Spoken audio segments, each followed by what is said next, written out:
உங்கள் கோயில் உள்ள போகிறதுக்கு எல்லாரும் இலவசமாக உள்ளே விட்டுறீங்க. ஆனால் எங்கள் கோயிலில் போகணுன்னா 500 ரூபாய் கட்டணும். அப்போ தான் தரிசனமே கிடைக்கும். உண்மையாது பார்த்தீங்களா? ஏங்க உங்களுக்கெல்லாம் அசிங்கமாக இல்லையா இந்துக்களுக்கெல்லாம்? ஏன் உங்கள் கோயிலில் போகிறதுக்கு 500 ரூபா வாங்குறீங்க? ஏங்க சாமி தரிசனம் பண்ணுறது எதுக்குங்க?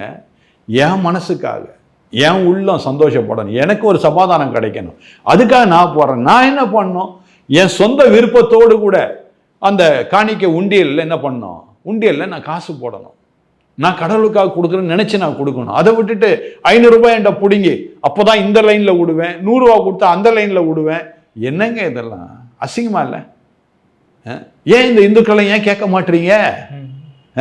ஏங்க உங்க நாடுங்க இது, இந்து தேசம். நான் அடிக்கடி சொல்ற வார்த்தை இது இந்து தேசம். இந்து தேசத்தில் உங்களுக்கு சுதந்திரம் இல்லைங்க, எனக்கு சுதந்திரம் இருக்குது. புரியுதுங்களா? அதனால சுதந்திரத்தை கேளுங்க. இதை நீங்க கட்டாயம் டைட்டிலா போடணும்.